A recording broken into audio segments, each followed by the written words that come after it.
We are back with yet another episode of the Between the Ashes podcast here on the 515 Podcast Network.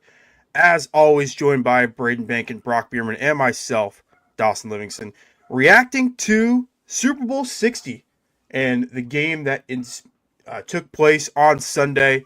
Uh, Not a fantastic game, but we'll get into our thoughts and opinions on that later. But as always, to start every episode, we ask the fellas how they're doing. Braden and Brock, how are we doing?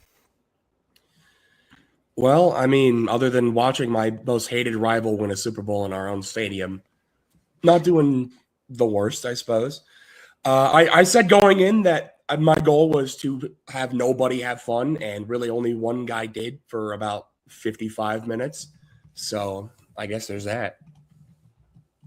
Well, two guys, I suppose. Yeah. 46 days until Battlehawks kick off. This guy.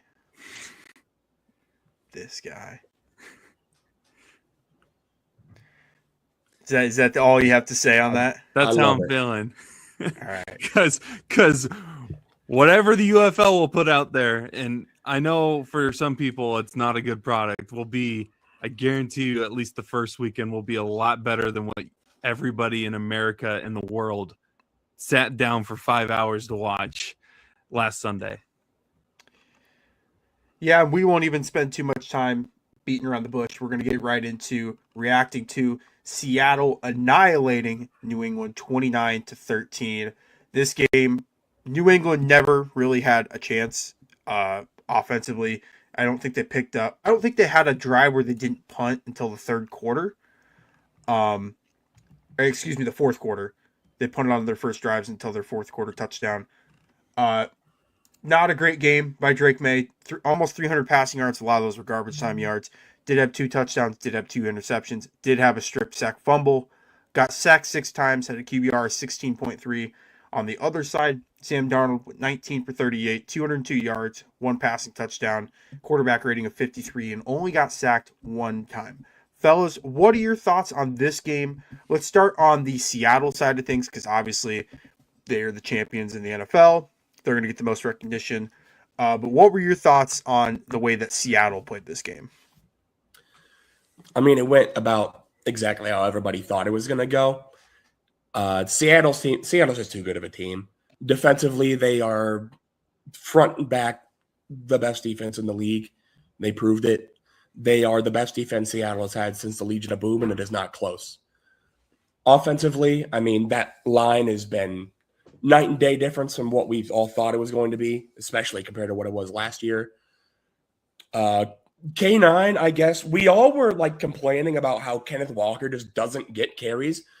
Turns out it's because they just wanted them to be fresh to go for like 160 yards in the Super Bowl, which, you know what, man? Fair enough. I guess you got that one. Sam Darnold, you know what, man? You're a Super Bowl champion. Nobody can take that away from you. Was it because of Sam Darnold? No. But at the end of the day, there's nothing us talking head pundits can do to take away the fact that Sam Darnold has won a Super Bowl.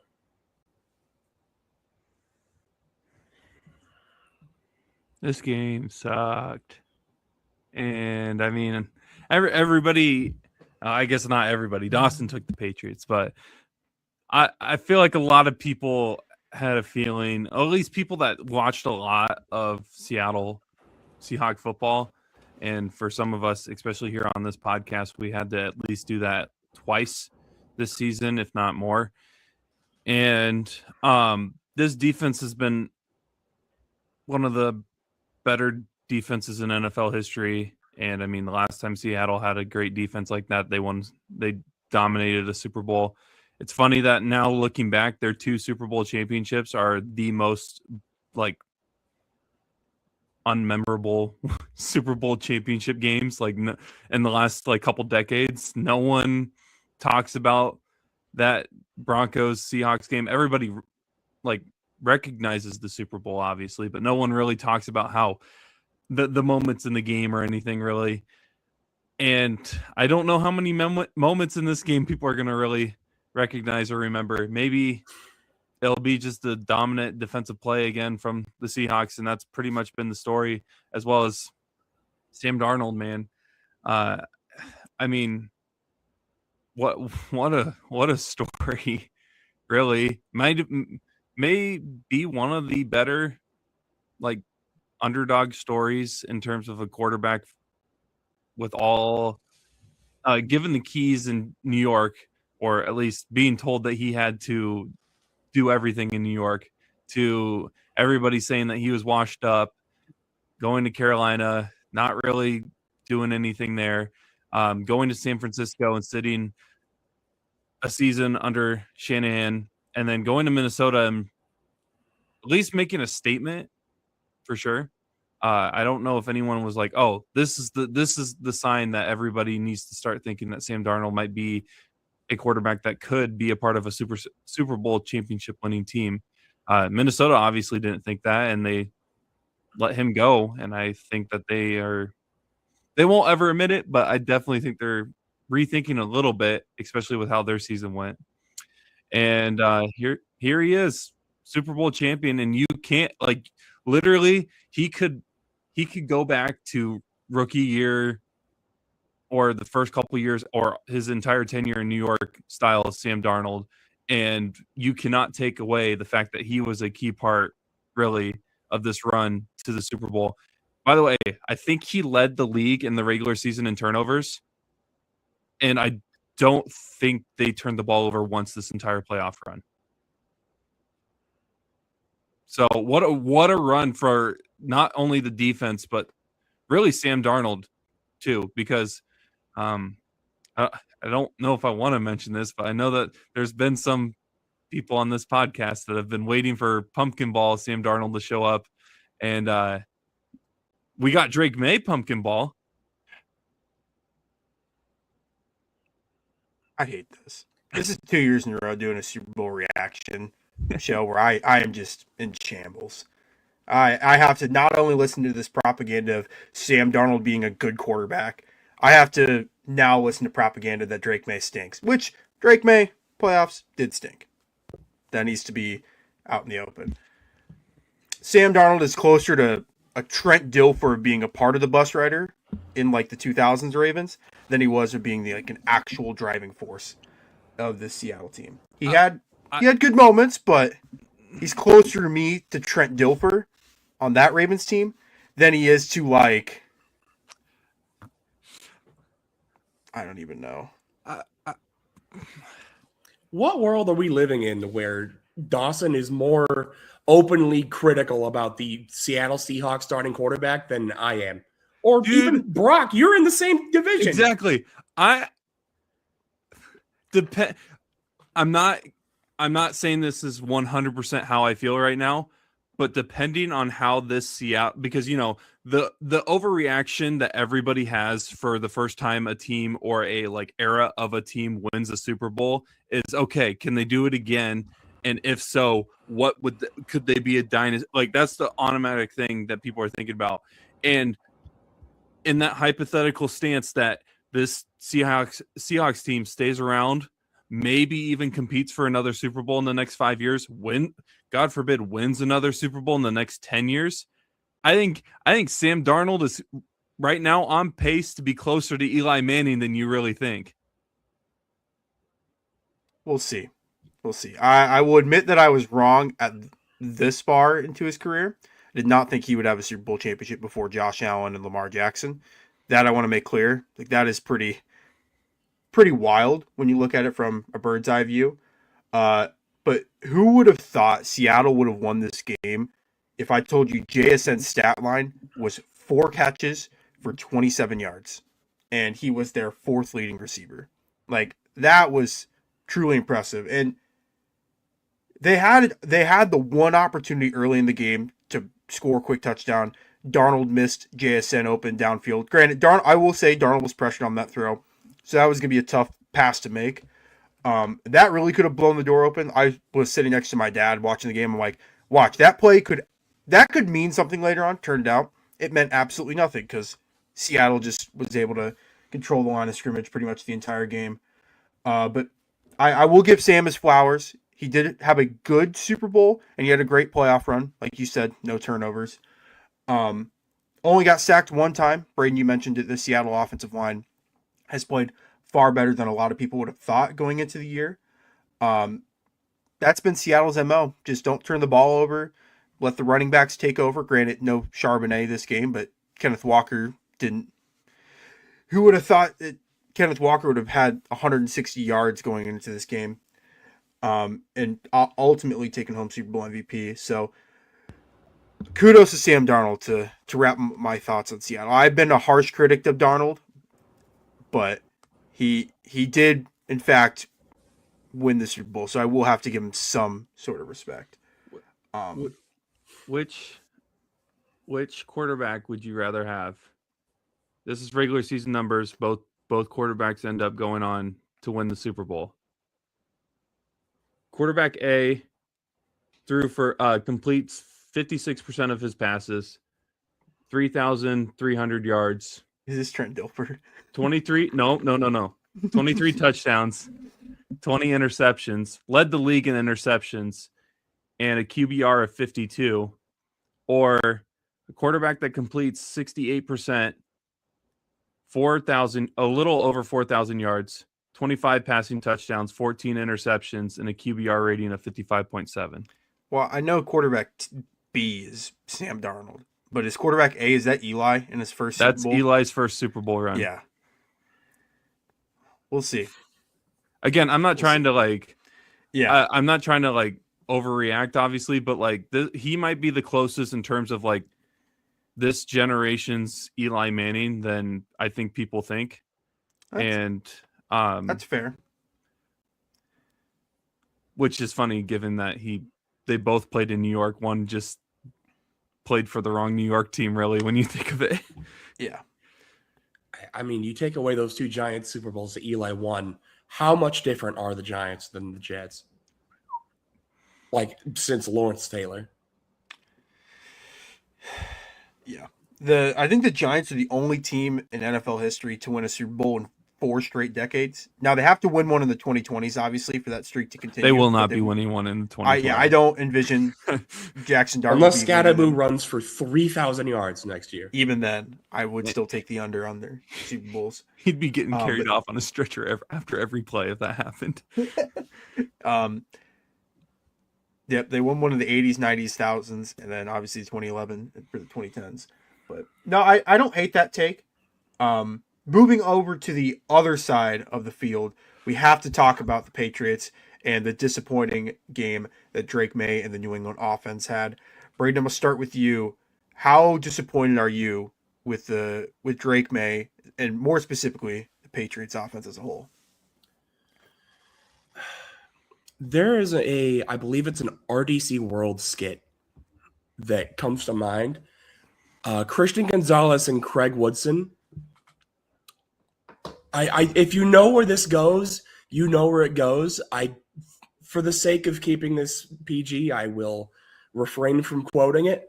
But those two had to have been raising some hell in that locker room because they were putting their lives on the line to keep New England in this game, and it just didn't matter. Drake Maye was getting actually killed behind that offensive line. Will Campbell, I've been doing what I can to try to give you grace, buddy. I mean, you've gone up against some really good edge rushers this playoffs. He's been getting grilled. Listen, he's going against some of the best edge rushers in the NFL. And no disrespect to Derek Hall. He's a pretty good edge rusher in his own right, but he's not Nick Benito. He's not Will Anderson. We gave you this grace because you were going against some of the best in the league. You let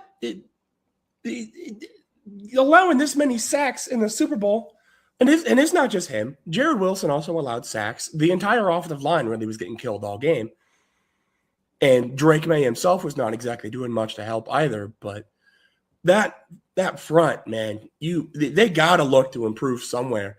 Whether it be get another tackle and move Will Campbell to guard, or I think Vrabel said that he's committed to keeping Will Campbell at tackle for the foreseeable future. You got to do something. If that is improve the interior, getting another guard in there, or getting an actual tackle that can actually reach the top shelf. Whatever you got to do to improve that offensive line, that game and this entire, really the whole playoff run, you made it to the Super Bowl, but with, I think, one of the worst offenses in football, really, this playoffs. I think I saw a stat like Drake Maye had statistically one of the worst playoff runs for a team that won 3 games in the playoffs. Like, it's actually insane how, like, Drake Maye was a Justin Herbert MVP voter away from winning the award.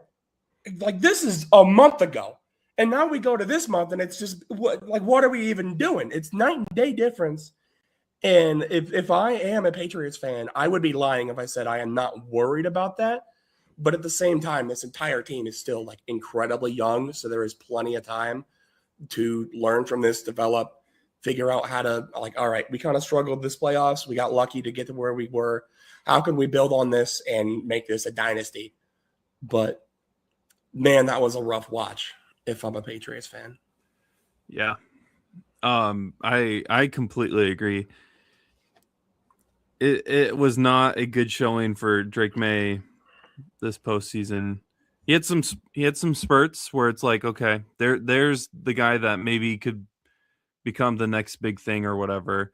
And you know, I said when we were previewing the game last week that Drake Maye would have to like really fully introduce himself to the world as a top 5 quarterback, top 10 quarterback in the league in order for the Patriots to win. And he, again, it wasn't completely just him, but like he did not perform at the level that even gets you in the conversation of top 10 really in terms of like heading into next year, just because it was just the cherry on top of a underwhelming postseason run for him.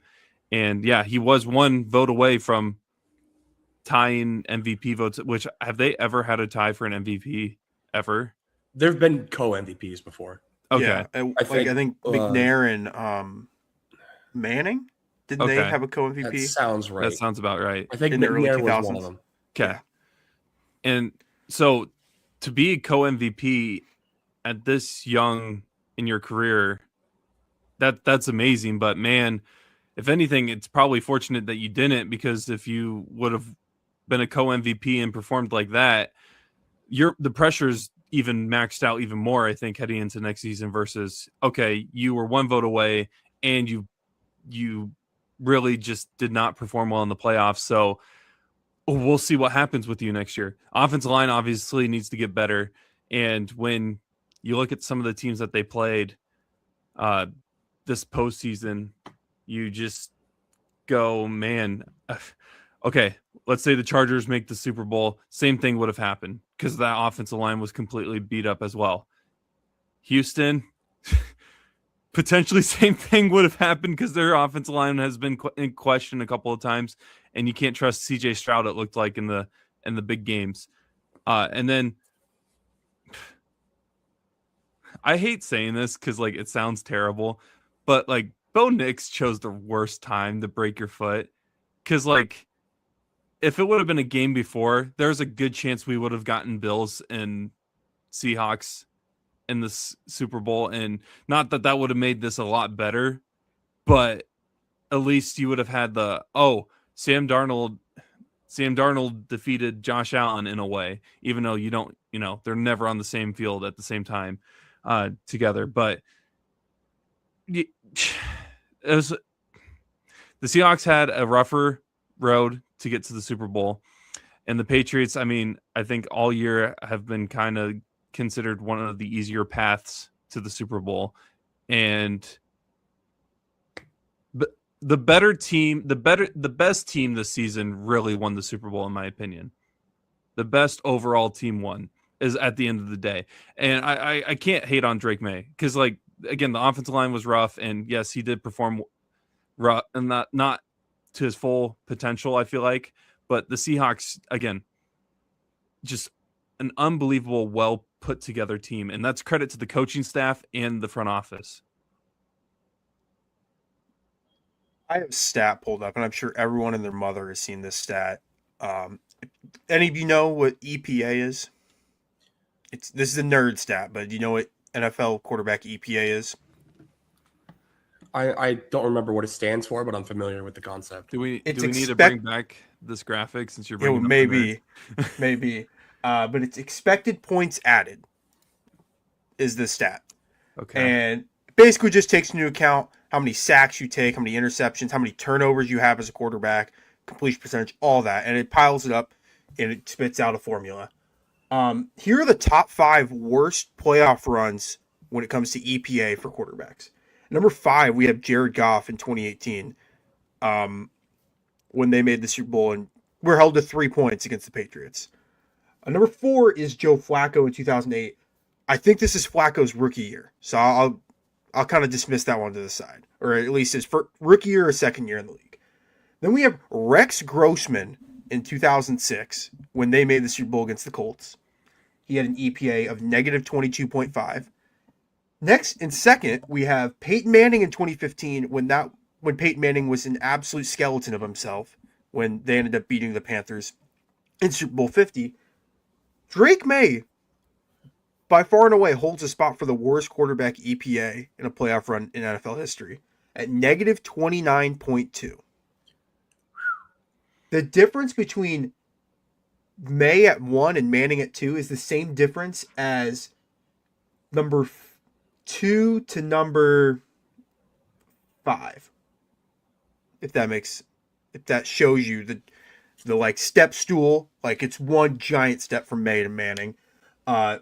Just objectively did not have a great playoff run. And there was talk that he had a shoulder issue, but I'm going to be honest, at this point in the year, everyone's hurt. Yeah. Like maybe it's not on the injury report. No one's 75%. Yeah, everyone is banged up. You played 22 weeks of NFL football consecutively, not just games, but training camp, practice, postseason. Like football is a long and it's a demanding sport. You start in July and your season, hopefully, if you're lucky, ends in February. So I don't want to hear that excuse. Just looked like a guy that was in his second year starting. And it looked like a team that had been mentioned all year, which I don't know why I didn't recognize, played a cupcake schedule. And the second they run into a good Seattle team, they just get utterly annihilated on offense. I mentioned earlier, this team did not have a drive that wasn't a punt until the first drive of the fourth quarter. Honestly, if you would have removed the jersey colors and removed the teams on the graphic, you could convince me this is like peak 2023 Iowa Hawkeyes with Deacon Hill and Spencer Petras at the helm. The way the New England offense was performing, they had 79 yards or 78 yards at halftime. That's offense. Insulting to Deacon Hill. True. The people I was watching the game with, I literally looked at them and said the Big Ten West never dies. Dude. In the third quarter. And it's not even like Seattle had this unbelievable game plan on offense. It was just like, all right, we're going to get down to the 20-yard line. We're going to kick a 40-yard field goal. We're going to just chip away, build big enough lead where New England eventually has to fold over. Again, it wasn't until the fourth quarter when we started to get some scoring. Quarters 1 through 3, there was 12 combined points by both teams, aka all Seattle's points. In the fourth quarter, we got 30 points. It just, none of them really mattered. No one really was caring or watching at that point in the game. Certainly a disappointing finish for the Patriots. I have one more stat, and then we'll get to just our final thoughts of the NFL season, and then we'll look ahead to odds for next year. Of quarterbacks who make the Super Bowl and lose their first Super Bowl, none of them get back, right? What? Is it like very few or none of them get back? Sorry, I didn't mean to interrupt you. No, you're good. I believe only Jalen Hurts. Okay. Jalen Hurts won their following Super Bowl, so he's even an outlier. But Super Bowls, quarterbacks that make their first Super Bowl and lose it, their next Super Bowl, they lose their next one, if that makes sense. Oh, okay. Jim Kelly made a Super Bowl in the early 90s. Obviously, Bills had 4 in a row where they just kept losing. John Elway made a Super Bowl, lost his first, I think 2 or 3 before he finally won one. And I think it's Frank Tarkenton made like 3 or 4 in the 70s in the Mailman and Plumber era and lost every single one. So it shows you outside of like the Jalen Hurts outlier, it's super hard to get back to this game and end up winning when you lose the first one, if that makes sense. It's hard to get back in general. Like there's a really good chance this was the only chance Sam Darnold and Drake Maye will ever have to get a Super Bowl. I mean the years that it was Chiefs. I don't want to. I'm not trying to bring down anyone in this, but it was Chiefs 49ers, and that game was unbelievable. And I think a lot of people were predicting that would just run it back the next year or maybe the next couple years. And then like the 49ers have kind of just been stuck, really, in all honesty, in recent memory. Of course, injuries haven't helped, but it's really hard for quarterbacks or just teams in general and how they're structured to come back and get back to the Super Bowl. That's why it's so huge to win a Super Bowl. Anyone that ever wins a Super Bowl as a starting player deserves all the praise for what they've been able to do, just because it is so hard to be able to do that. Well, here's the thing. Think of like the Bengals when they made the Super Bowl. It's like, oh, Cincinnati's going to be hanging around year after year after year. I called that BS years ago. Cincinnati's made the playoffs one time since they made the Super Bowl. I knew that was stinky right away when people were jumping on that. Dawson, you can back me up on that. Yeah. I think New England fans are going to be kicking themselves because, not to say Seattle wasn't a great team, because Seattle was a great team, but I feel like this was the one down year in the NFL where anyone could have won the Super Bowl, if that makes sense. And Seattle was able to just jump on that. This, I think, was the year of the unexpected upset in the NFL. Like the odds on, I think New England before the year was 80-1 to win the Super Bowl. I think Seattle was like 60-1. Like something just completely absurd. I think New England 10, 15 years from now is really going to be kicking themselves for the way they performed. I think it's the first time they've gotten blown out in a Super Bowl, not with Brady. And they may have won in like the 80s, but I think this ties New England for the most Super Bowl losses ever, too. Is the stat I saw. I think it does. It was like if they won, it was the most, and if they lost, it was the most. Yep. So, I mean, that's what happens when you make the Super Bowl so many dang times. Yeah. We didn't even really talk about Kenneth Walker was the one that ended up taking home Super Bowl MVP. Did you guys like the Kenneth Walker pick for Super Bowl MVP? I wanted it to be Jason Myers so bad. Yeah. It was never going to be. You couldn't even vote for him on the fan vote. It should have been, but if it can't be the kicker, then I'm not mad at it being K9. I mean, he was the entire offense until they decided to just stop playing defense in the fourth quarter. He really was the only one putting them into field goal range for Jason Myers to make those kicks anyways. But, yeah, I guess. I'll go out on a limb. This is the closest we'll ever see a kicker to win Super Bowl MVP, just because this was the script for something like this to happen, where it's like, no scoring, no offensive player. Walker had a bunch of yards, but didn't even get a touchdown. Like, I think Roger made the boss call. Roger saw in the start of the fourth quarter, like no touchdowns had been scored. Jason Myers is about to line up to win this Super Bowl MVP. Roger's like, all right, we gotta do something about this. We can't let this happen. Jason Myers himself outscored the Patriots. He had 17 points. He had 5 field goals and 2 PATs. Yeah. Like, if he doesn't win the MVP off that, we're never, ever, ever going to see a kicker win Super Bowl MVP in our lifetime, which is it's a sad reality. Yeah, it was a business decision. Let's be honest. If a kicker would have won, it was already a bad game. If it was a close game, like if it was just field goals back and forth, and like the final score was 18-15, and it literally was all field goals, okay, that makes sense. But like the game was already so bad that like they had to make something. Like I feel like only like diehard NFL fans would have loved seeing the kicker win Super Bowl MVP. It was a business decision, so they can be like, well, First running back since was it Tomlinson?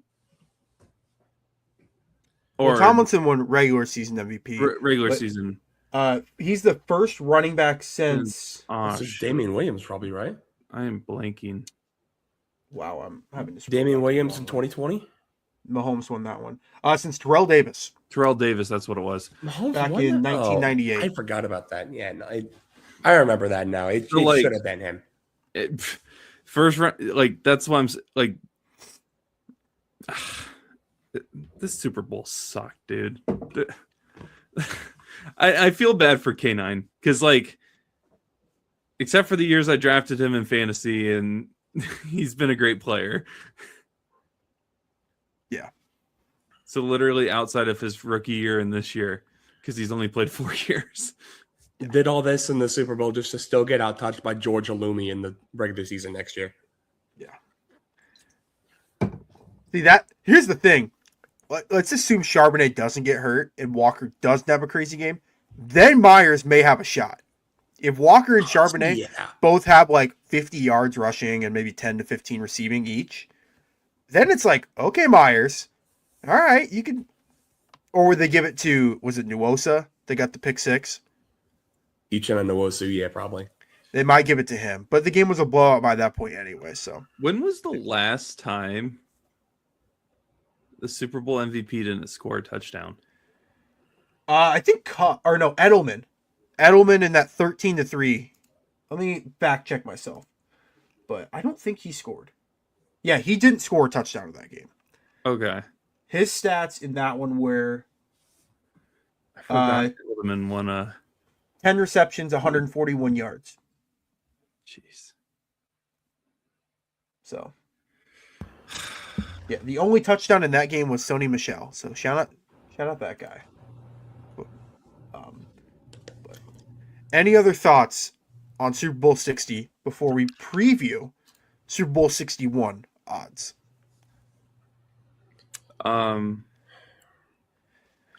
It was an interesting arrangement of ads, I will say. For my own safety, I won't say good or bad. It was just interesting. So for those that don't know, I watched the game after the fact, so it was a lot quicker of an experience watching and getting an understanding. You didn't miss much.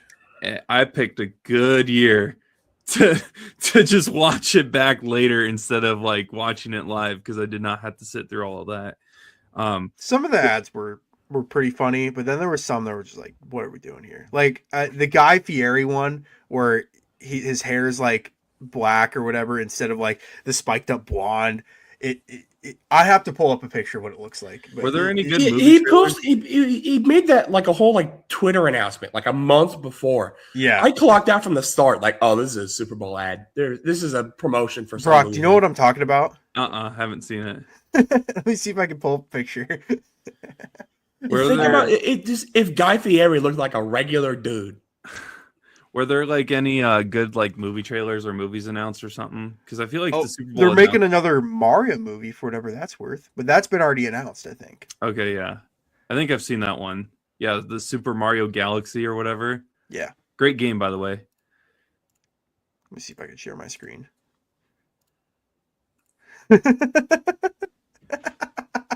Oh my god.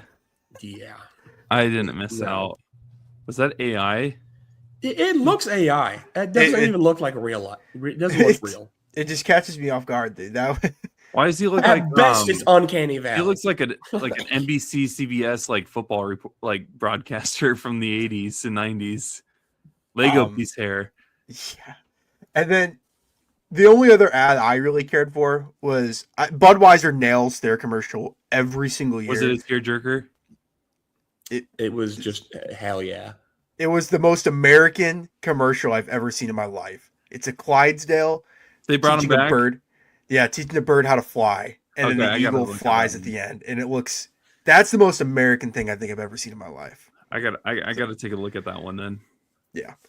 Well, that will conclude our thoughts on Super Bowl 60. We're gonna already look ahead to. One sec. I do want to say. Sorry, I didn't mean to do this. But Sure. What a chaotic year but they didn't stick the landing. This had a chance to be a memorable year of how much chaos there was and like expectations versus reality. It was like one of those, like, for a basketball reference, where like a player makes $1 million move, but the finish is a 1 cent finish. That is how the NFL season felt like. It was so fun to watch with all the chaos, all the storylines of like just teams that I didn't even consider were in the play. I mean, heck, I had the Seahawks finishing third in the division heading into this year. I don't even know if I had them making the playoffs. And again, that's just one person's predictions, but $1 million regular season, 1 cent playoff. Super Bowl. Because the NFC playoffs were good. Yeah, NFC was great. Basically, for those that watch the NFL, the NFC title game was the Super Bowl because whoever was winning that game, even though I picked the Patriots and thought they would win, it felt like Seattle or the Rams were going to win. Whoever came out of that game was going to win the Super Bowl. And if the Bears would have won, that still would have been the Super Bowl. Yeah. I still think that would have been the Super Bowl. I really think Dawson, unfortunately, all but one team out of the NFC that made the playoffs probably was winning that Super Bowl. Yeah, I agree. The Eagles had no shot. Exactly. That's what I'm saying. The Eagles lose first. Literally any other team probably beats the Patriots on Sunday. Yeah, dude. Oh my God. I don't know if I could have watched the Patriots Eagles Super Bowl. I wouldn't have watched it. I'm telling you right now, I love watching as much football as I can. I would not watch that game. Like I said I wasn't going to watch Chiefs Eagles. I actually would not have watched Eagles Patriots. Like I watched this game after the fact, but like I literally probably wouldn't have watched the highlights if it was Jalen Hurts versus Drake Maye. Kat wouldn't have watched it either, would you? No. Oh man. That will conclude a fantastic NFL season. Super Bowl 60 now in the books. We're going to look ahead to some odds for Super Bowl 61. I know we're just under a year away from this game, but I figured it'd be a nice thought experiment just to see where we have everyone. Granted, we haven't even looked at the offseason yet. I don't even think Seattle's had their parade for the Super Bowl yet. So this is really, really far in the we're really pushing our luck here. But maybe one of us can nail the champion next year. The top 5 for odds go as follows. These are odds, I think, via DraftKings. Yeah. Okay. The Ravens are 13-1. The Eagles are 13-1. The Bills are 11-1. And then tied for first for odds are the Rams and the Seahawks. So you scared me. I didn't realize you were going backwards. Yeah. Oh, I was. You said Ravens were. I was like. No.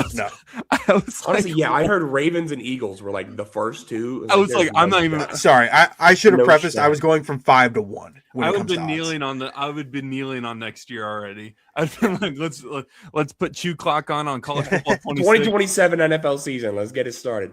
Jeremiah Smith, come on down. Yeah. You scared me there. I was like, there's no way that the Eagles and the Ravens both get mentioned before the Eagles and the Rams and the Seahawks. Yeah. But there are quite a few teams that are in that like weird 18-1 to 13-1. I think there's 9 teams between 18-1 odds and 13-1 odds. So pretty open NFL next year. I know it's super early. But do you guys want to throw your dart and see who you have winning Super Bowl 61? Can I? No. You don't want to? I abstain. Are the Cardinals one of those teams that you mentioned? So unfortunately, Brock, I hate to be the bearer of bad news, but the Cardinals are actually dead last in all the odds at 200-1 to win the Super Bowl, 120-1 to 1 to win their conference, and 40-1 to win their division. Are they tied with someone at least? So with Super Bowl odds, they are tied. Okay. It is them and the Dolphins. Raiders, maybe. Oh, the Raiders? Dolphins? The Raiders are 180 to 1 to win the Super Bowl. Dang, the Danny Dolphins. Mendoza's like that, huh? They also have the Jets as 180 to 1 to win the Super Bowl. So the Jets have better odds than. What do they know? The New York Jets are not the worst odds. You know what that means? They're What? getting Kyler. I'm telling you now. I think. What are the Jets doing? What are they the Jets know? really What do doing? they know? What are they cooking? That For means our the col- Cardinals are getting Aaron Rodgers. God dang it! For our college football fans out there, Indiana before the year was 100 to 1 to win the national championship. The teams in the NFL to win the Super Bowl next year that are 100 to 1 include the Giants, the Saints, the Falcons, the Panthers, the Titans. The Saints are in the same level as those teams. Yeah. How are they not on the same level? Oh my god! Okay. So no one wants to take a stab at who they think is going to win the Super Bowl next year? Can I put one that I would love to see? Let's hear it. Like this matchup was disgusting already. Let's go 2 years in a row of disgusting matchups. Give me the Bears and the Texans in the Super Bowl next year. Oh, dude. Ooh. Dude, that is Big Ten West right there. Give me the Ugh. Bears and the Texans next year in the Super Bowl. I don't Who do you have know. winning? America. The punters. The punters.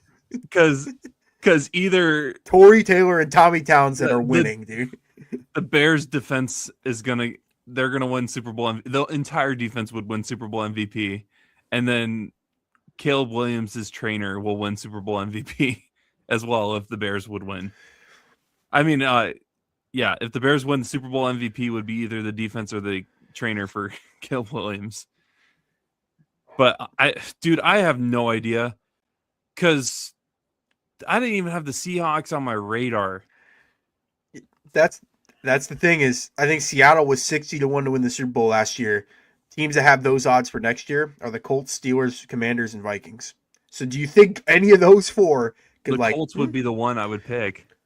I mean, Really, I'd pick Commanders. I'd pick the Commanders. I mean, a healthy Jaden Daniels, get some reinforcements through the draft. I don't know. Dan Quinn is giving me throwback vibes to Dan Quinn in Atlanta. It's starting to. He made the Super Bowl, didn't he? Yeah. Do we remember the result? Like it wasn't No. just that. Yeah, I remember Kyle Shanahan got down to the 25-yard line and then had to punt. People forget though that wasn't the only game that they blew. After that, they went on a run. The Cowboys recovered an onside kick, I think one of the first few games of that next season, and ended up winning a game against them, which funny that he ended up becoming the defensive coordinator of the Cowboys after that. But I don't even know. And people got to remember, I don't know how. I guess, again, it's football, so it's different than basketball, but like an ACL tear is a lot quicker of a turnaround than it used to be. And if the Chiefs can somehow manage their way into the playoffs, or because who knows when Bo Nix is going to be back? Who knows what the Raiders are going to look like? And then, we know what the Raiders are going to look like. Don't be too silly. but The like Raiders with how messy that division is, that division might be the most interesting one because you can't. The Chargers are in the same boat as the 49ers. They can't stay healthy to save their life. And then they end up, because of that, their quarterback ends up suffering. Can I have a thought? The most interesting division in the NFL next year is the NFC South. That is the division of suck, okay? Because you have the Saints that Eating on Baker. that division sucks. Can I have a take? Let's hear it. You remember when the NFC East used to be the least division, NFC least. where every team was like 8-9, barely making nobody wanted to win out of that division? Yeah. We're gonna see a worst to first like we saw with that, where it was just all of a sudden flip of a switch. Every team in the NFC East is just like good now. The Saints look like they have a lot of promise. Tyler Shuck has been pretty solid. He looked good.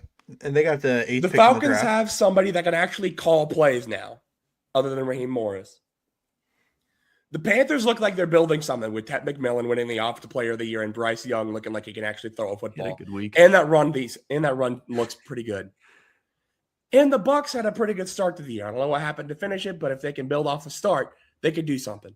Damn, my boy All Baker I'm went saying, from front runner to not Dude. afterthought in a year. all I'm Yeah. saying is don't be surprised if the NFC South looks a heck of a lot better next year than it did this year. I'll one up on that. God, I'm so tired. I'm blanking on the division. That is the AFC South is the Colts Jaguars, right? Yes. Yep. Watch them. That division was the most entertaining division in terms of like just chaos and like out of nowhere teams and storylines. They're all but maybe one of them. I bet you take a step back next year. We'll see. See, that's on the table for sure.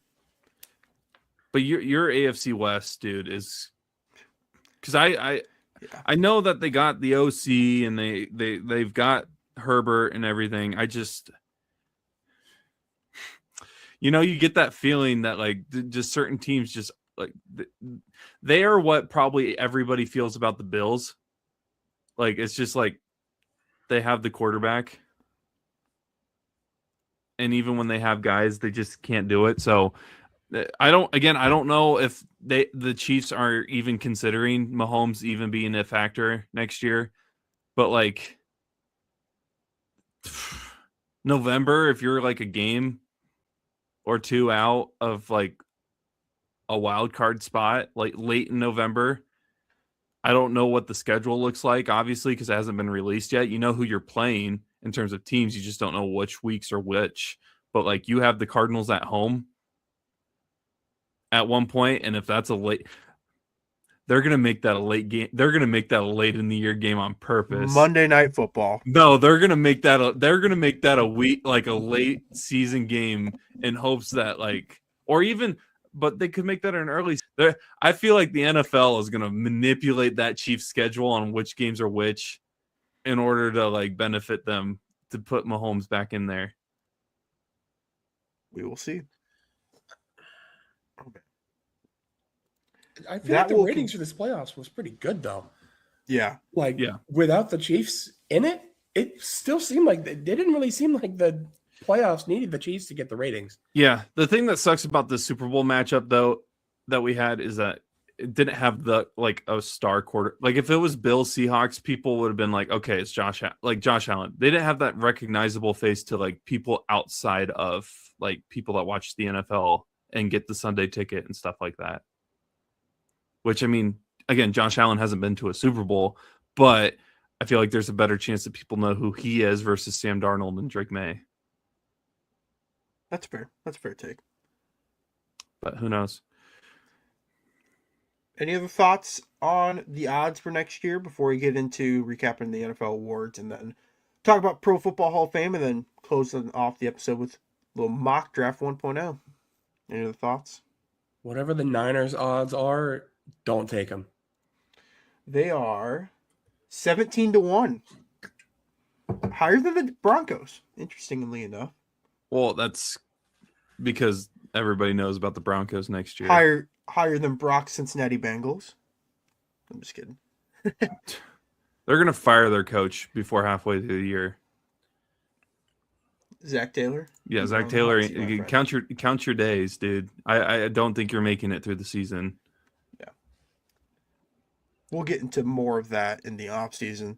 Do they wait real quick? Sorry, I know that we keep going off topic, or I keep asking follow-ups. Do they have like conference championship appearance odds? Yeah. Or the Falcons to win the conference? Yeah. What are the Falcons? I'm curious. To win the conference? Yes. 40-1. Okay, where's that at in terms of like the rest? It's not great. Okay. It's like that's the same odds as the Saints and the Panthers winning the conference. Okay. It's slightly better odds than the Titans. And slightly worse than the Giants. Okay. That gives you an idea where the odds makers have. Falcons get a quarterback, I feel really good about their future. I don't disagree. Or with if that. they figure out their quarterback situation. Yeah. Who knows what they really got going on with Penix. But NFL honors took place this past, is it Wednesday? Thursday, last week. Took place. Yeah. Shout out Mike Verbal, Coach of the Year. Yeah. And we're gonna just briefly discuss who took home each award, and then we'll talk about Pro Football Hall of Fame inductees. Matthew Stafford takes home the MVP. I think we all had Stafford winning the MVP in our little ballot, so I don't think there's really much debate on this. It was a historically close vote. Again, we talked about it earlier, but Drake Maye was only one vote off from tying, and this would have been a co-MVP. Obviously, revisionist history, but how weird would it have been if they give a co-MVP to Drake Maye and he puts up that performance in the Super Bowl? Like that would have looked really bad on the voters. And I know it's a regular season award, but it would have not been a great look. Yeah. I mean, it's a regular season award, and you can argue Stafford didn't even make it, but also the Rams-Seahawks game was a lot closer than the Patriots-Seahawks game. I think it would put more pressure on Drake Maye next year than just having this performance, because nobody will remember. A couple months from now, people will remember that he missed it by 1 point, or one vote. But like 10 years from now, not many people will remember that. People will remember, oh, he got co-MVP and then did that. Here's all the pressure for the next couple of years, and he wasn't able to perform, or he was able to perform. But makes Matthew Stafford, I feel like, I guess I don't know what your guys' opinion is, but it puts any doubts away for him making the Hall of Fame at any point. Yeah, this solidified. In my eyes, he was already a Hall of Famer. That Super Bowl carries a lot of weight. Yep. But the MVP kind of just like puts it away at this point. He's one of my favorite, like, not just random what ifs if he wasn't with the Detroit Lions. Like if he would have went to any other franchise just because of how good he was, even when they were sucking. Yeah. No, but you're right though. If he would have spent the majority of his career with the Rams to start instead of the Lions, maybe we're talking about a different NFL landscape right now. Maybe Stafford's got more than one. Maybe he's got 3. Maybe he's got more MVPs, more Super Bowls, all that stuff. Defensive Player of the Year, this was pretty obvious. Myles Garrett took home this award. Jesus. Took award this. Yeah. Took award this home. Yeah. You guys get what I was trying to say. Obviously broke the single season sack record that was formerly held by Michael Strahan.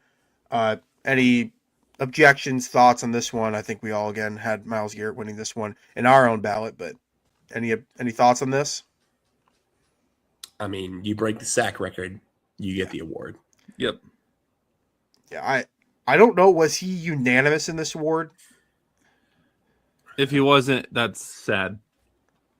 Take whoever didn't vote for him, take it away. Like you don't get a vote anymore. Next award was the Offensive Rookie of the Year. That award was taken home by Tedderone McMillan, wide receiver of the Panthers.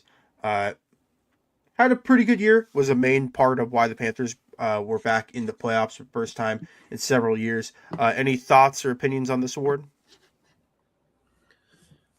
I mean, I think he wasn't unanimous for us, but I think he did end up winning the award for our little show.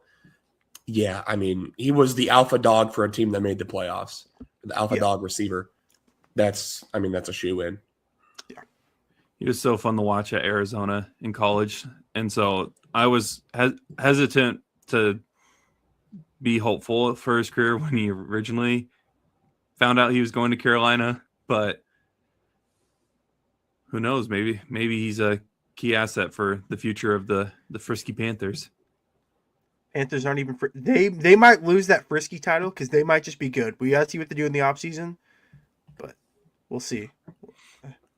An award we didn't even have in our little ballot, but was a new addition to the awards this year, was the Protector of the Year, which goes to the best offensive lineman, and that award went to Joe Thuney, the guard for the Chicago Bears. Any thoughts or objections on this one? Y'all traded him away for a 4th-round pick. I would not. I don't want to think about that, dude. Okay, I don't want to talk about it. Please, thank you, Brock.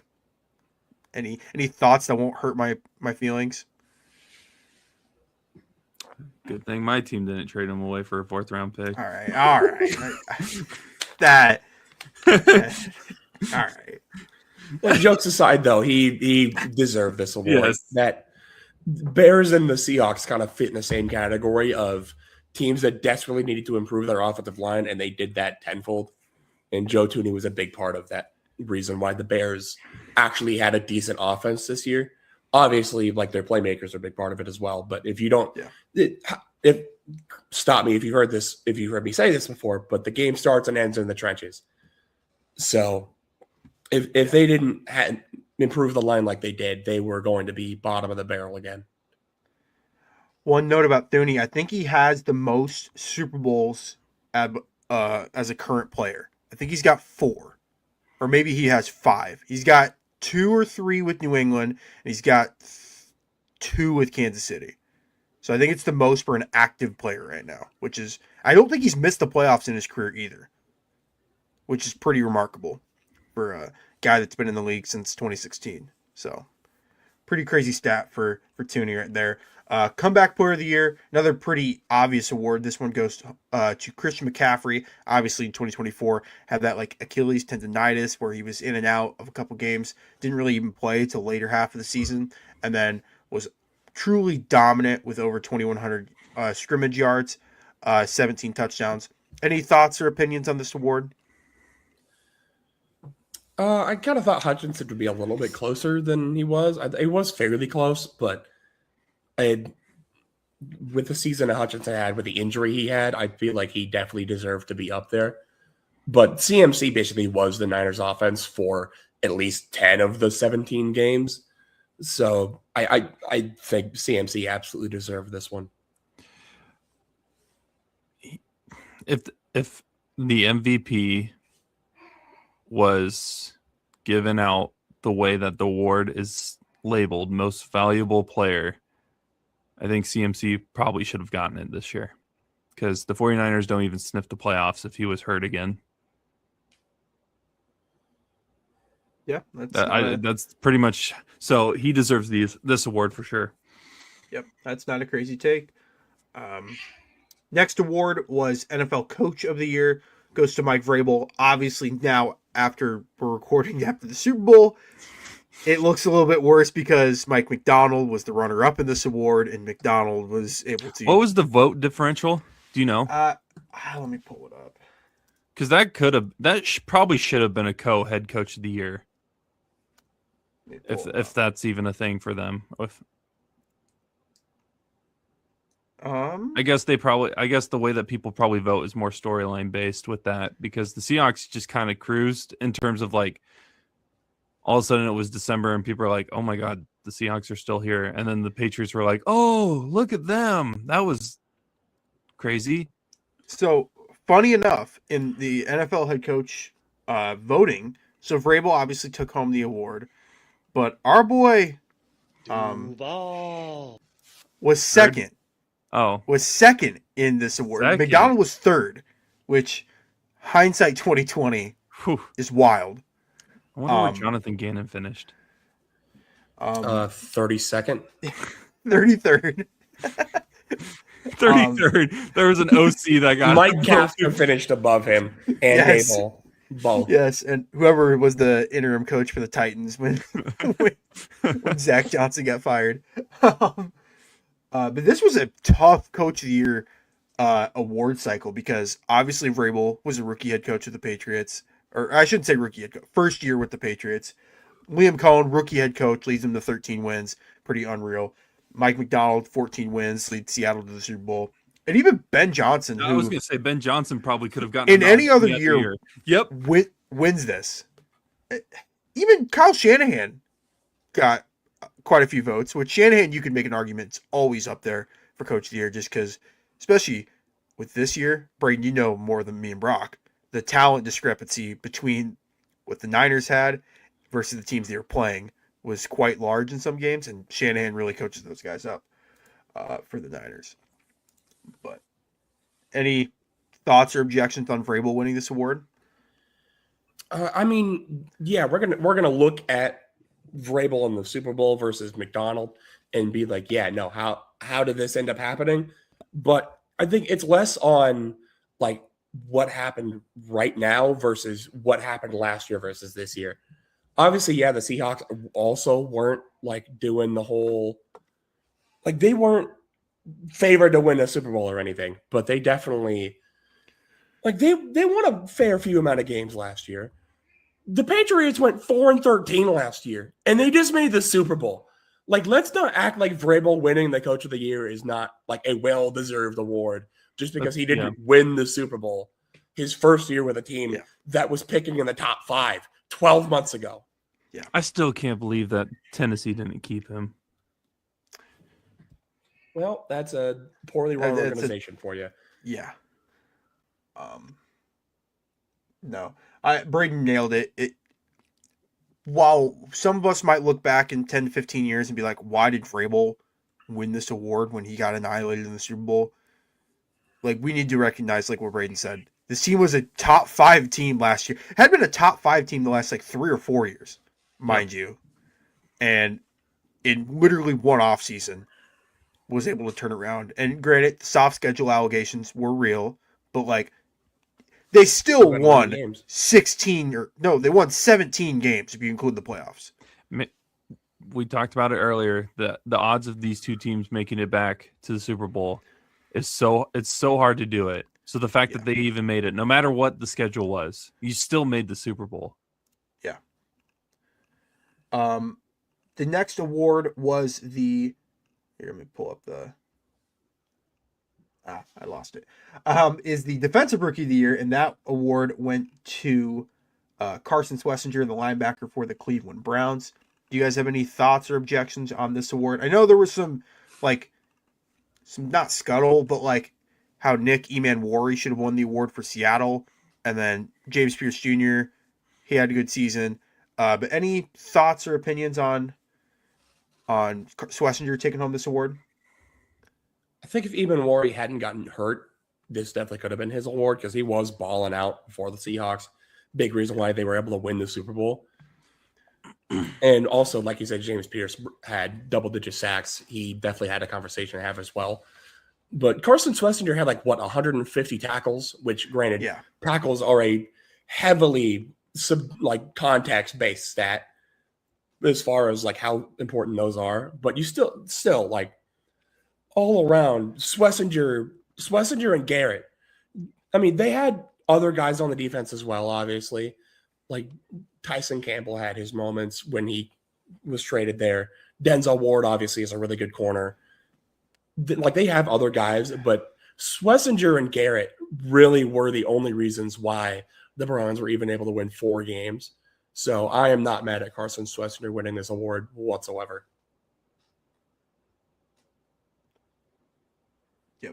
Brock, any thoughts on that before we get into the last few awards?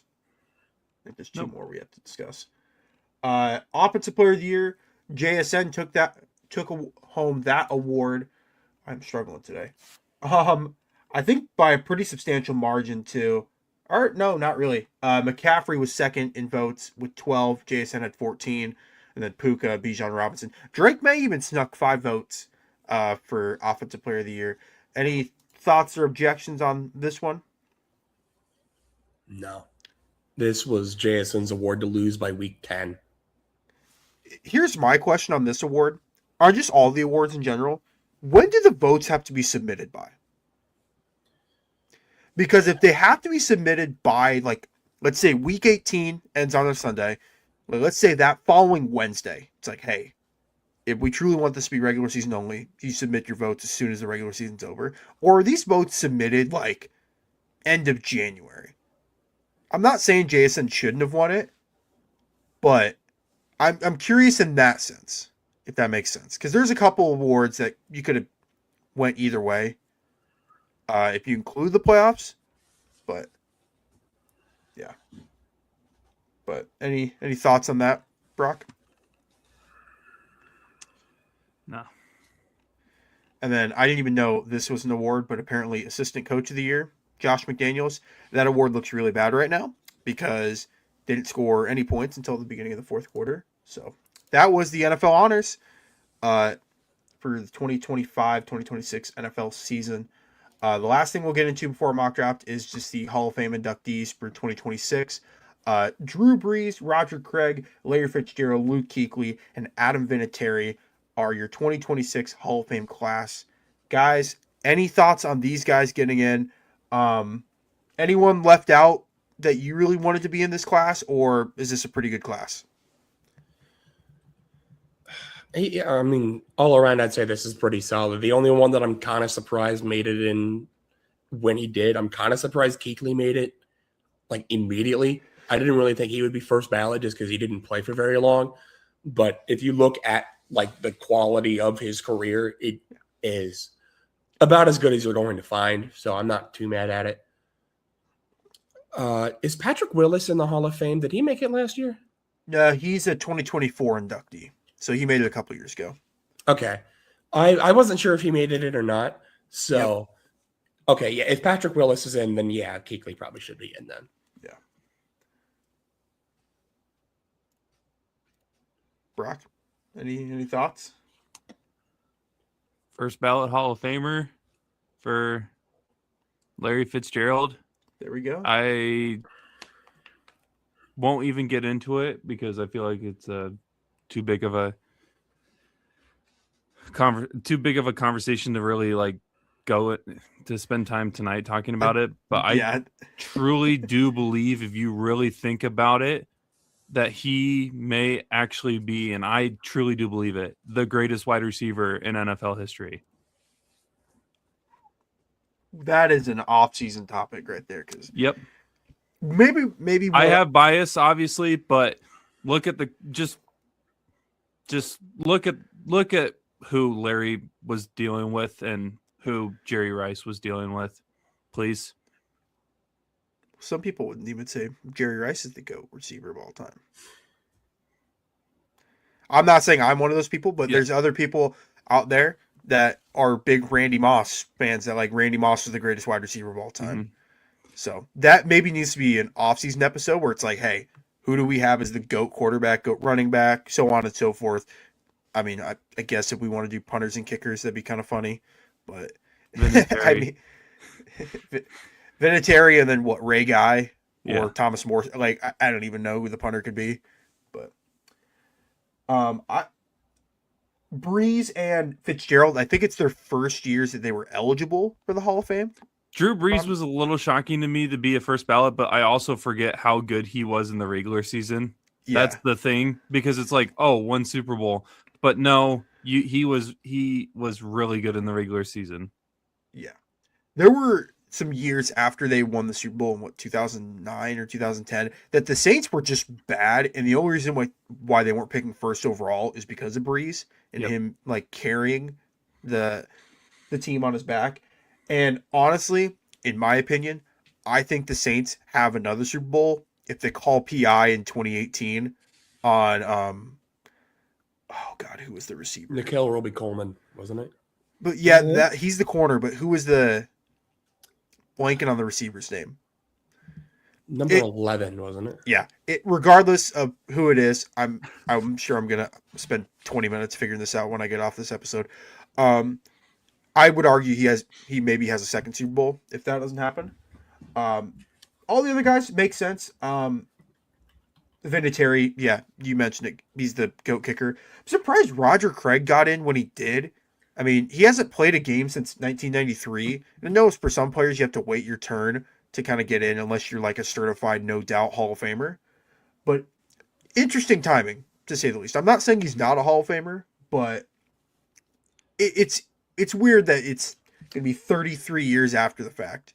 Tommy Lee Lewis. There we go. Tommy Lee Lewis. How do we feel about a certain head coach being left out? Belichick? Well, if you're going to mention Belichick, you got to mention Kraft, because Kraft and Belichick were both left out of the Hall of Fame this year. I feel like it's fair to they on paper both are first ballot Hall of Famers. However, when you do people wrong so many different times and rub people the wrong way, I don't feel bad for the voters not wanting to put them in first ballot because they both will probably go in next year. There's probably a good chance they both end up going in next year, if not the year after that. But you rub people the wrong way. It's because you can't say they're both the most likable people in NFL history. So that's the thing that I yes, on paper you may or may not be a first ballot Hall of Famer, but you got to remember that you have to have respect amongst your peers, and I feel like in those two cases, some of those things that are on your resume also hurt your reasoning of why you didn't get selected into the Hall of Fame this year. Yeah, we and Braden talked on this on the episode that we never ended up posting. Okay. That the only reason you could make an argument for Belichick to not be a first ballot is like him not being likable, and then me and Braden both went the route of like the cheating scandals. That's where I was going. The like Deflategate. Obviously, I think Deflategate was more of Brady, but Spygate's the huge one. Yep. I mean, up until this news of Belichick getting left out, how many people actually ever talk about Spygate anymore? Like, when's the last time you actually had a conversation of like, hey, the Patriots were spying on other teams to get their practice plays or something like that? I mean, do you think Sean Payton's going to go in the Hall of Fame? But comparing Payton to Belichick is a little... But like, I don't think many people reference the fact that the Bountygate? Yeah, the Bountygate. No one really talks about that when Payton's coaching right now. Time heals all wounds is the thing for the most part. Until you have to like put these people like in categories of Hall of Famer or not. Well, the thing I saw too is it sounds like the voting system is just outright flawed. That there were certain voters that didn't vote Belichick in just because they wanted someone else to get in because it was their like last year on the ballot. Like that's where we're wrong. And it's like we should not be voting based on like, oh, so and so's on their last year for the ballot. If they don't get in this year, they're never gonna be a Hall of Famer. If you have to question whether or not someone's a Hall of Famer, they're probably not a Hall of Famer. Just newsflash. And the fact that Belichick and Kraft both got the no for the Hall of Fame this year is outright wild. We'll see. When Sean Payton retires, that's an interesting discussion because he's got Bountygate, which was a huge scandal for those of you that weren't aware. If you want to know more about it, I'm sure there's thousands of YouTube videos, and I'm sure there's an NFL documentary that's about it. Didn't they make a movie about it? I think there's a big, I think you're right. I remember they did like Kevin James as Sean Payton is like coming to my mind right now. It was like a Netflix like series that they did of like him coaching like a like middle school football team for a year. I don't know if that was a legit story or if it was like something Netflix just created. I don't think I watched it. I feel like I just saw memes about it. Yeah. So, but I may be completely off my gourd right now. That's just something that popped up. Yeah. But no, granted, I don't know how much longer. Maybe Sean Payton coaches for 10 to 15 more years. But that will be a fun talking point when he gets to that point. See if they give him the same treatment as they did Belichick. Because honestly, if Belichick and Kraft are not first ballot Hall of Famers, there is no first ballot Hall of Famer. Like, there is no definition of a first ballot Hall of Famer. If a guy with 8 Super Bowls? He's got 2 with the Giants, 6 with the Patriots. Yeah, 8 total Super Bowls as a coach does not get in the Hall of Fame. So, any other thoughts on the Hall of Fame before we wrap up with Mock Draft 1.0 as we kick off the offseason? No, let's get it. All right. I will say, in doing these mock drafts, much cleaner format than what me and Braden were doing last year. Braden, you have the floor. Here's Mock Draft 1.0. Yeah, these... I'm trying to remember off the top of my head what they looked like last year. But I'll have to pull up a picture. Yeah, I remember these being... They were bad here. This is a big upgrade. All right, you talk about that. I'll pull this up. All right. A lot of these picks are obviously going to change as we get close to the draft day. This is kind of just what I came up with on the fly for a 1.0. Obviously, like combine, pro days, all that stuff, whatever comes out from the scouting report will end up raising or lowering a lot of these guys' draft stocks. One draft stock that will not be changing until April is Fernando Mendoza will be going to the Raiders, and there is nothing that will happen to change that. If you have been living under a rock for the last 6 months and your only form of entertainment is the Between the Ashes podcast, first of all, you made a good decision. And second of all, Fernando Mendoza is like really good. Even if you have been living under a rock, you probably are aware that Indiana football is not very good. But Kurt Cignetti and Fernando Mendoza, more so Cignetti because they were good last year with Curtis Rourke. But Mendoza in Indiana has basically changed the game. And Brady wants to do whatever he can to change the game for the Raiders, him and Clint Kubiak. So we'll see how that goes. And he's like the nicest guy alive. He's just like maybe not the nicest way to put it, but he's kind of just a white business guy. That's just what he is. Finance, bro. Yeah. He updates his LinkedIn. Bad respect, dude. I always forget to do that. This dude updates LinkedIn better than I do. Yeah. Yeah. He will be a good quarterback in the NFL. Unless the Raiders trade this pick, he will be playing for the silver and black next season. Really, this is where the draft starts at number 2. I think the Jets go a lot of ways, but I have them going Carnell Tate right now out of Ohio State. Ohio State receiver in general is not a bad idea. But until Jeremiah Smith is eligible to be drafted next year, Carnell Tate it's him, Mekhi Lemon out of USC, and Jordan Tyson out of Arizona State, who are the 3 main receivers who I think are surefire first-round picks. The only one I'm maybe questionable about, and you won't see him in this top 10, is Jordan Tyson has a lot of like injury concerns. Basically has not played a fully healthy season like since middle school. So it will be interesting to see how that ends up developing as the combine gets closer, see if all those injury things clear up. But right now, the Jets have like Garrett Wilson, AD Mitchell also had a pretty good, strong second half of the year. But their third receiver right now is like, off the top of my head, Isaiah Williams, I think is his name or something. I don't know who that is. And you don't either. Let's be real.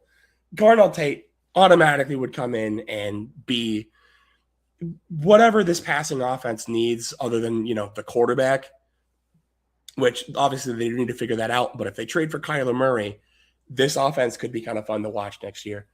At number 3, I have Francis Maui-Noah out of Miami. Whether he ends up playing guard or tackle in the NFL, either way, I think he's going to be a very solid lineman at the next level. And Brock, you can confirm, you have Paris Johnson, but really outside of him, there's not a whole lot going on that offensive line. Maui-Noah would be a day one big impact player on this line. Yep. They really need anything they can get over in Arizona other than a receiver, I think. Yep. You have Marv and you have Michael Wilson if you can keep him around. And a tight end. You don't really need pass catchers. You need literally any other position. And Maui-Noah is a good start to that. They need pass protectors. Yes. And at number 4, I have... Sorry. Excuse me, voice is going a little bit right now. But number 4, I have Ruben Bain out of Miami. Once again, unless you are the guy living under a rock watching the playoffs, Ruben Bain is like really good at football, kind of just bullied people, looked like a man amongst boys on that playoff stretch. But unfortunately, as Dawson is showing for the audio listeners out there, kind of suffers from the Will Campbell syndrome, a.k.a. alligator arms. There is no starter in the NFL on the edge with shorter arms than Ruben Bain has. So there's a lot of questions based on, like, will he play edge? Will he end up going to more like a 5-tech, 3-tech inside guy? I think either way, I think the Titans could find a spot for him. And with new head coach Robert Saleh, I think he could make Reuben Bain into an absolute animal.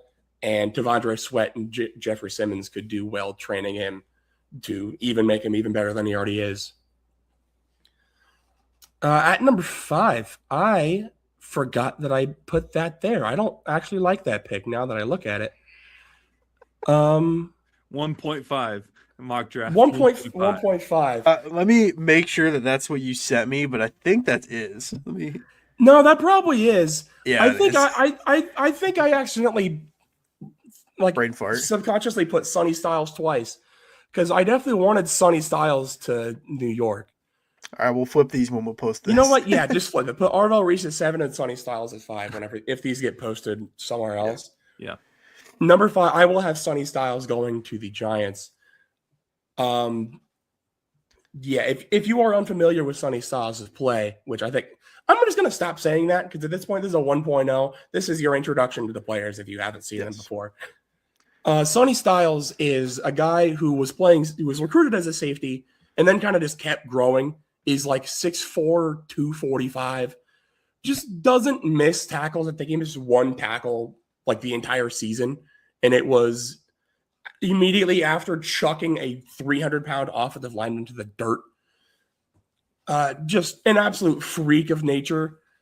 And the Giants really have nobody like at actual off-ball linebacker other than like Micah McFadden is decent and Bobby Okereke like used to be good. But they obviously have guys at edge rusher, but they need a guy who is an actual like off-ball linebacker, which Arvell Reese can do that. But I think Arvell Reese at the NFL level might end up being more of like a Micah Parsons off the ball, on the ball type of guy. Whereas Sonny Styles is more of a true like off-ball thumper linebacker. And I like that fit for the New York defense. At number 6, man, my voice is really starting to go.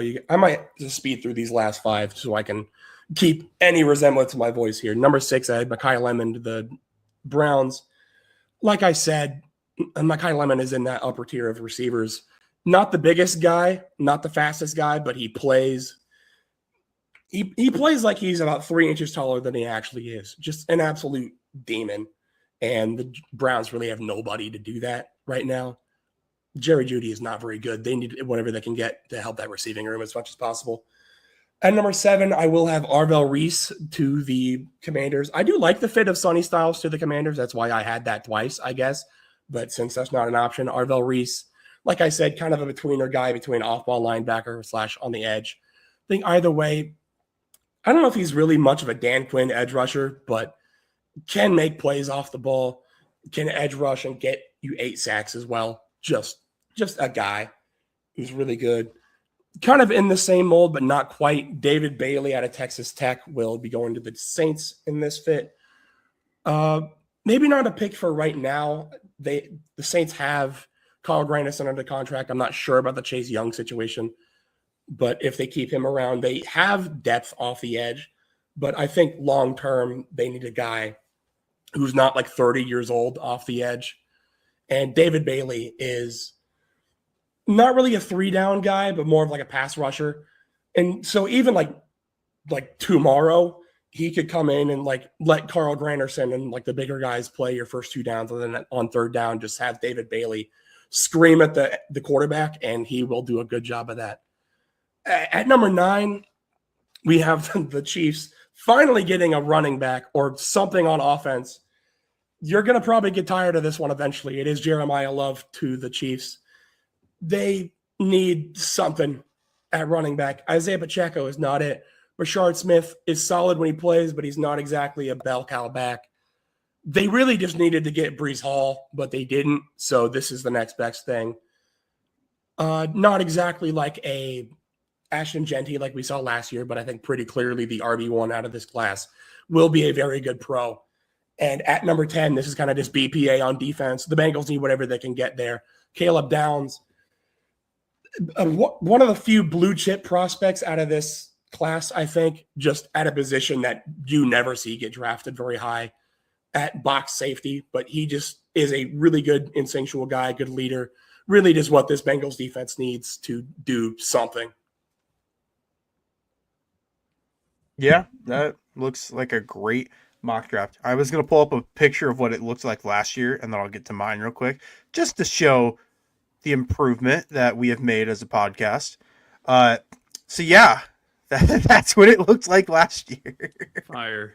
Yeah, dude, way better than what we have right I now. actually prefer last year's design more. Yeah, is that so? You are a sicko. I'm just kidding. Shout out our Into- graphic design team, aka Yeah. D Money Dawson Yeah, Livingston. I've getting improved in the 1 year that I've been doing this. I won't spend too much time on mine because me and Braden have a lot of the same picks. I think the first 3 are the exact same. Or no, I guess I do have one Jets change. is different. Yeah. Mendoza to the Raiders. Funny enough, one of our most viewed videos on our YouTube channel is about the Raiders. So we're just going to keep talking about the Raiders since they have the first pick. Braden mentioned it. Mendoza is going to be really good.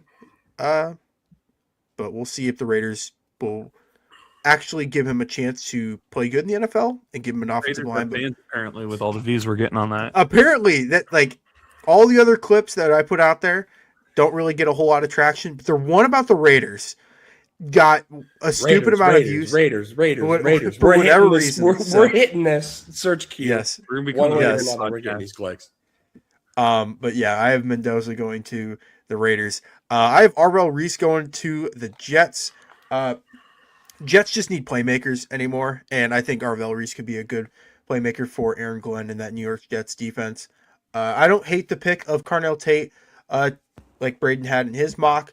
It just feels really, really high for a wide receiver in this kind of draft. But this draft doesn't have a whole lot of top end talent, so that would make some sense. But yeah, I do have Arvell Reese at the Jets. Me and Braden both have Francis Mayaga, the tackle from Miami, going to the Cardinals. Cardinals just need to give whoever their next quarterback is going to be a chance, whether they bring back Kyler, which doesn't sound like it's happening, or they draft someone in later in the second round, they sign a free agent, like Let's run it whoever back, Kobe. whoever they end up bringing in, they need to give them a chance to succeed. And drafting an offensive lineman is a necessity this early in the draft. I have David Bailey going to the Titans at number 4. David Bailey, kind of an undersized D lineman, can play on the edge, can play interior, but he's not really designed for that. He's more of an edge player. Was on that great Texas Tech defense last year that ultimately fell in the playoffs, but still a really, really good player. In Tennessee, like I said, but same thing with the Jets. They just need playmakers on the defensive side of the ball. So I have the Jets taking him. Number 5, I have the Giants taking Mansour Delane, the corner out of LSU. I like the Giants D line, and the linebacker core is okay. So I was either thinking corner or safety for this pick, but I have them going corner in this mock. Giants need to upgrade their secondary ASAP, and Delane is easily the best corner in this draft. Him or Jermon McCoy, the corner out of Tennessee, it's a discussion, but I prefer Delane going to the Giants, number 5. Me and Braden both have receivers going to Cleveland at number 6. For me, though, I have Carnell Tate being the first receiver to go to the Browns. An absolute monster, 6'4", can go up and moss anyone. Browns just need playmakers. Again, same thing with the Cardinals. Whoever's going to be at quarterback, you need to surround them with good offensive linemen and good receivers. And the Browns have a solid O-line. If they can just upgrade that receiver room, it can give, if it's Shador or whoever is going to be under center next year, give them a good chance to succeed. This is one of my favorite fits of the entire mock draft cycle so far. Caleb Downs to the Commanders. Caleb Downs, like you said, just an absolute stud at Ohio State. Positional value is kind of rough, but Commanders have a pretty okay defense, and I looked at some of the other guys on the board, like Ruben Bain. I'm like, I don't know if they really need edge rushers.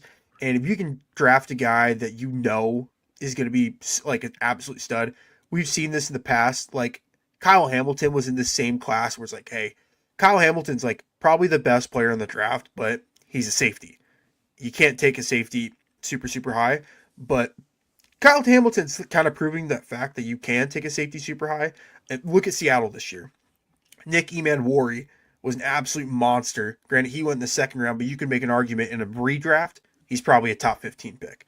So I don't hate the safety going this high, but I think Caleb Downs could be an absolute monster with the Commanders. Ruben Bain, Mr. T-Rex arms, going to the Saints. Any Ruben Bain stock that you had of him going like 2 or 3 immediately went down the toilet when people saw how bad Will Campbell played in the Super Bowl. Arm length matters in the NFL. You don't want to get bodied every single play, aka what Will Campbell and that Patriots offensive line did. Still a really good player, but certainly going to be a huge question early into his career. Me and Braden both have Jeremiah Love going to the Chiefs. Again, this is before free agency. I would prefer the Chiefs would try to sign a running back and then draft someone else here, but this is obviously before free agency, before any signings are official. So Jeremiah Love is probably the second or third best player in this class, just off pure talent. Like Braden said, not quite to the Ashton Genty level, but any running back will be better than what the Kansas City's had the last few years. Mahomes has not ever had a 1,000-yard rusher. The Chiefs haven't had a 1,000-yard rusher since 2017. So if you can get a blue chip guy at running back, that can really help your offense. And then Cincinnati at number 10. I have Jermond McCoy, the corner out of Tennessee. Cincinnati just needs help on defense in that secondary especially. They've invested on the D-line in Trey Hendrickson, giving him the contract. Shamar Stewart. Oh, man, I'm really blanking on not Byron Murphy. Who's their Clemson edge rusher that I'm just completely blanking on. Braden, I know you could maybe help me. Miles Murphy. Miles Murphy is his name. They've invested on the D-line. Hasn't really worked out. Maybe they try investing in the secondary. And so I think McCoy could be a pretty good player for him. But that is my 1.0 mock draft this far.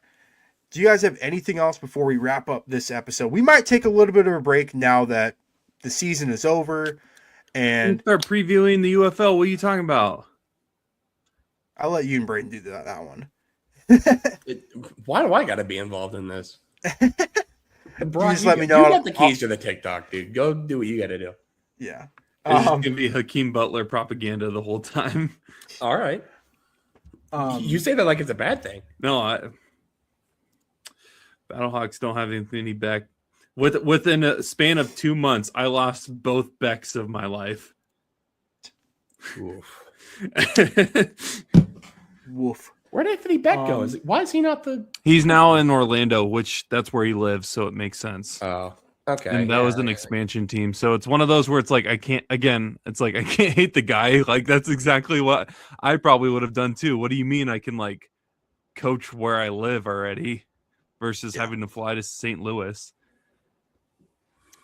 In March. In March, yeah. But yep. Combine, I think, is in what, 2 or 3 weeks? Does that sound right, Braden? End of February, coming usually? up. Yeah. End of February, beginning of March. Free agency is always the second or third week of March. And then by the time we get to the free agency, we'll have a way better idea of what teams are thinking with their draft picks. We'll react to a bunch of signings. Our goal is to do a live reaction to the draft on that first Thursday night. I think that could be a lot of fun. But I may have work that night. Have fun with that, boys. Yeah. Me and Braden will figure it out. Play baseball, don't stop. Yeah. And we'll figure it out if that is the case. If something crazy happens, you can just text one of us. I'll join via my phone. I'll just be like, yes. Yeah, just call in. When the Cardinals take Ty Simpson at number 3. When Kyler gets traded for the first overall pick and the Cardinals take Mendoza. That would be... I would have to jump on for that. You guys are more... The Cardinals are more likely to get Aaron Rodgers than they are Fernando Mendoza. Shut up. This is true. I mean, that's what, like, Braden, when you were talking about nothing wrong with taking an Ohio State wide receiver, I was like, unless he breaks, because your team is just absolutely broken and breaks every spirit of every player ever drafted. Hey, Budda Baker's good. He's all right. Michael Wilson's cool. That's about it. Hey, you literally didn't even mention our best player this year. Nah, Trey McBride. We talk enough about Trey McBride. He literally won an award on this podcast, the best player on the worst team. Can we please, like for the sake of his career, can we Jacoby Brissett was like kind of fun for that 6-week stretch. Yeah, it was like Linsanity, but like no one cared enough about it to call it Linsanity. But like he's already old and like He was we like- know who he is enough to know He it's was like all right, Josh this isn't Dobbs the who year he is. before, 2 years before. Oh, the Cardinals- astronaut. The Cardinals always have a quarterback that like does something crazy, and then like no one cares because again, it's the Cardinals and they still lost. Yeah. Shout out do, Colt you, McCoy. do you guys have any other thoughts before we wrap up this episode? Nope. I Well- need me some tea or something. Yeah. That concludes this fantastic episode, recapping the Super Bowl, obviously, looking at some of the awards that took place and the NFL honors. But for Braden Bank and Brock Bierman and myself, Dawson Hit Livingston, subscribe. hit subscribe, watch the YouTube, watch all the Twitter, Instagram, all that fun stuff. But we are signing off. Yeah, I already did it.